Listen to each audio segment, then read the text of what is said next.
Welcome to the Sustainable Regions Christmas Special. I'm Candace Ng. The holiday season is a time of memories. We share stories from childhood, details growing a bit taller as each year goes by. We celebrate family traditions, passed from one generation to the next. We even make plans for future memories too, with high hopes and ambitious resolutions for the year to come. In this year-end show of the Sustainable Region, two of Metro Vancouver's best storytellers share their holiday memories. We begin with an excerpt from The Flame Holiday Season Edition. Let's join local performer Beverly Elliott for her story of a New Year's Eve where timing was everything. It's New Year's Eve, 1992, at the Royal Hotel, the happening gay pub, downtown Vancouver. I love New Year's Eve, the build-up, the expectation. Happens to be my birthday. Always a party, never for me. And I'm the lead singer of a bar band. And as the lead singer of a bar band on New Year's Eve, it's my job to carefully construct the evening so it will reach an epic climax. 9 o'clock, cocktail hour, a little sexy, you're just too good to be true, can't take my eyes off of you. 10 o'clock, we crank the engine a little bit. Let's give them something to talk about, a little mystery to figure out, yeah. 11 o'clock, we bring out the big guns. Big wheels keep on turning. Proud Mary keep on burning. And then we drop the hammer. Fame, I'm gonna live forever. Light up the sky like a flame. Fame. All of this building towards that pinnacle moment, 12 midnight, when the past is forgotten and the future is unleashed. And we give ourselves permission to believe that anything is possible. I'm going to quit smoking. I'm going to quit cheese. And I'm the one who's going to bring this giant orgasm of hope to the people. And I love it. Now, Terry, the bar manager, he always keeps the clock a few minutes fast so he can clear out the room at the end of the night. And I know this about the clock, so that's why I'm going to use the giant television that hangs underneath the clock for the countdown.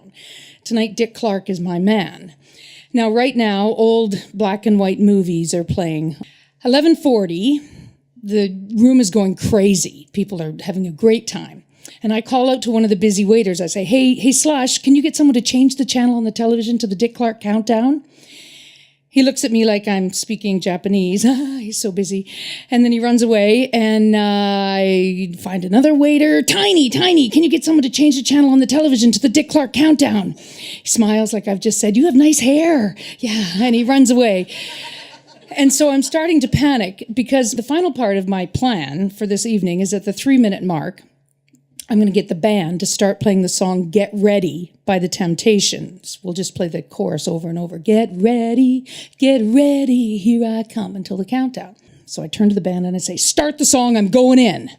And I leap off the stage into this crowded, packed room with, sweaty shoulders and elbows, and I fight my way through the crowd, and I'm stepping on a feather boa and a pink pump and excuse me, no, we don't know any Donna Summer, excuse me, I've got to get to the bar, and she sings too high, and I get to the bar, and it's in chaos, and the bartenders and the bar manager, everyone going crazy, and it's like that moment in Terms of Endearment, Shirley MacLaine, where she goes across the medical desk. I go across the bar, and I go, change the channel on the television, change the channel on the television, change the channel on the television.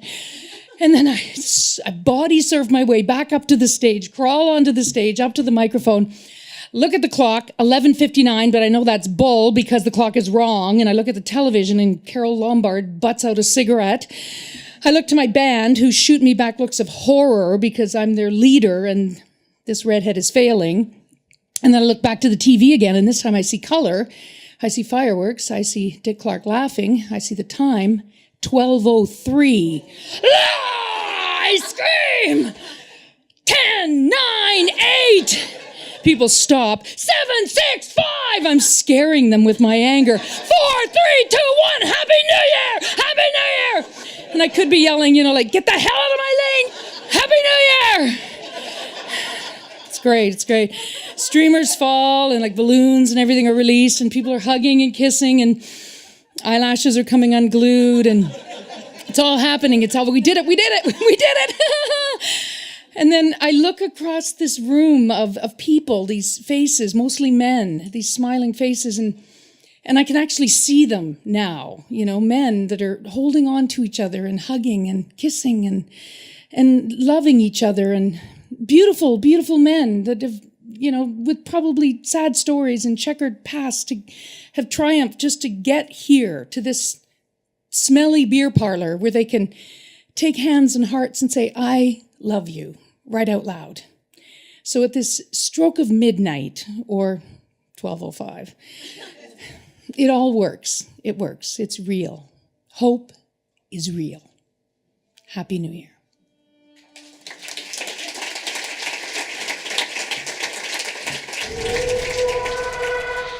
This holiday season, we're adding circus school to Lily's artistic pursuits so she can explore her inner clown.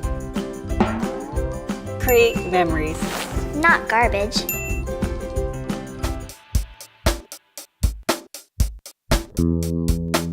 Welcome back to the Sustainable Region. Local author Charlie Demers and his wife were expecting a baby last December. In his mind, he had already written a perfect story of the best Christmas ever. But to paraphrase the old saying, Charlie planned and the universe laughed. Our due date was December 22nd. And when I say our due date was December 22nd, I mean my wife's due date was December 22nd, and I was her ride to the hospital. Now, I knew going in that due dates were not gospel, and everyone lines up to tell you that. There is nothing that brings out more irritating, unsolicited folk wisdom than a pregnancy. The point being that even though you know going in that due date doesn't mean that that's the day that the baby is going to drop from the sky into your arms, it is almost impossible not to snap into sentinel-level high alertness the moment the clock strikes midnight beginning, especially if it's December 22nd, right? And like me, you love Christmas, and you're pretty sure you're gonna love this baby, and it's gonna be the baby's first Christmas. Except that December 22nd comes and goes with no baby. And then December 23rd. And then it's Christmas Eve, and then I start to panic because, well, if the baby comes now, we won't do any Christmas stuff. We'll be in the hospital, there won't be a tree. Will it be baby's first Christmas if there's no, and also how am I going to get stuffing? Who's going to bring stuffing to the maternity ward? And then I calm down and I think, wait a minute. We're getting closer and closer to midnight. This baby could come on December 25th. And how great would that be? December 25th. She would share her birthday with the two messiahs, right? Jesus Christ and Justin Trudeau. And she would have this amazing story, and it's kind of, the name that we've chosen is, kind of Christmassy, right? Josephine, and Joseph he's a minor Christmas character, but he's in there, and anyway, it's all a moot point because December 25th comes and goes. It goes by in a total fog. I'm nervous, I'm ornery, I'm pouting through the whole Christmas, but I was just sullen and angry that the baby wasn't here. All great signs of the emotional maturity that I was about to take into fatherhood. Boxing Day comes, no baby. I was okay that she didn't come on the 27th, but then the 28th, and then the 29th, and then the 30th, no baby. Now, when you're 2 or 3 days past your due date, you're on tenterhooks. When you're more than a week past your due date, you turn to your partner and you go, hey, remember when we were gonna have a baby? That was so weird. December 31st, we go to the hospital and begin the long process of induction. They put a balloon behind my wife's cervix and inflate it. This is to stretch the cervix, although it was also festive. It was New Year's Eve. The morning of January 2nd, we arrive at the hospital, and this is the hospital visit that's the you don't leave until you have a baby visit. And they give my wife oxytocin to induce labor, and it brings on waves of very powerful, very fast, and very painful contractions. So my wife gets an epidural. If you're morally opposed to epidurals, congratulations. We loved ours. But it's a day of mostly lying around, and then my wife working very hard, and then lying around again. And we get to midnight, and now it's January 3rd. And now the action starts. Now she's pushing. But now it's scary because when she's pushing, the baby's heart rate on the monitor is plummeting. And that's relatively normal. But what wasn't normal was that the heart rate wasn't coming back up. And so at this point, the mood in the room is starting to change. But more than that, when I had asked about something that turned out to be trivial earlier in the day, one of the nurses had said, "Don't you worry. As long as it's just me in the room, you're fine. When you need to start panicking is when the room starts filling with people." So now I'm looking out at what appears to be a street gang in scrubs. People are being woken up in the middle of the night and called in. They've attached a vacuum to the top of the baby's head, and they're pulling. And this is when I start to think, oh, we don't take a baby home. And as I see my daughter's gray, lifeless face coming out of my wife, I think, this situation is not going to be good. And then even as the face starts coming to life on my wife's chest, her eyes and tongue moving in surreal slow motion, I still can't bring myself to believe that we get to keep her. Even as I'm filling with this unprecedented love, there's no moment where everything switches to fine. Everything's explicable, retrospectively. The doctor says, yeah, it was the umbilical cord. It was about half the length of a normal one. They keep telling us she's fine, but I cling obstinately to this panic. I'll let you know if I ever let it go. But at some point, the joy and the work of parenthood that begins immediately starts edging the panic out a little bit. This Christmas will be my daughter's first Christmas. This will be a Christmas that I promise not to forget. Thank you.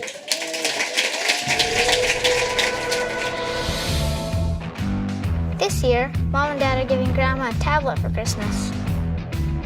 And I'm gonna teach her how to upload her latest dance moves. Create memories, not garbage.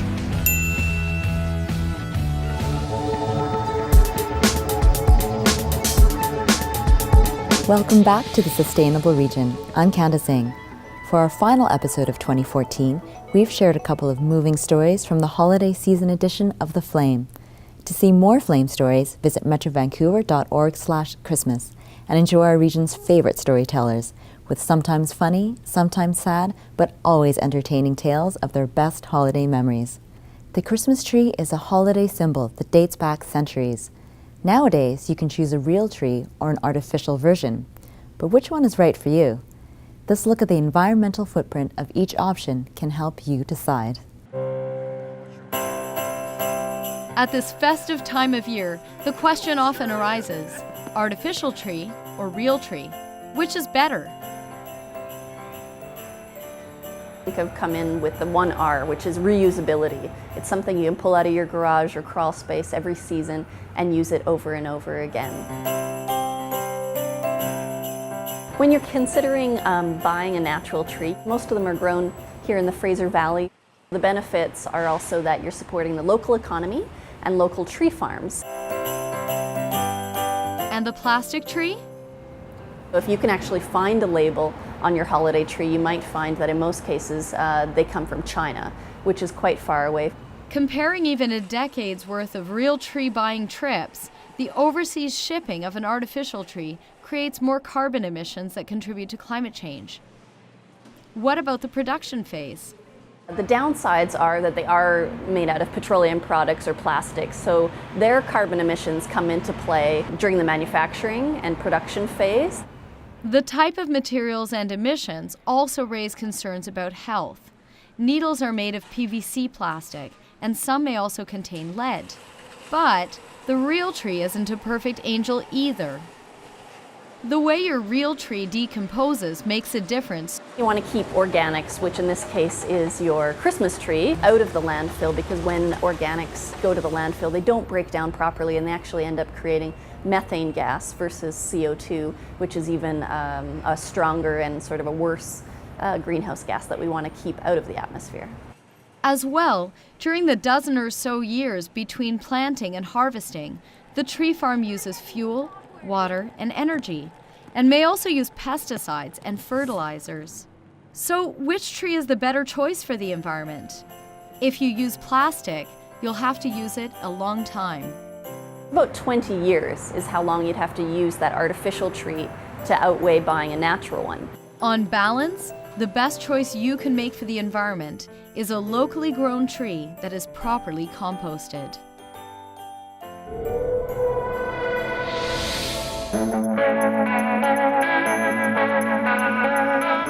That's our show for today. Thanks for watching. On behalf of everyone at the Sustainable Region, I'm Candace Ng, wishing you a very merry holiday season, a happy new year, and a healthy, green, and prosperous 2015. See you next time.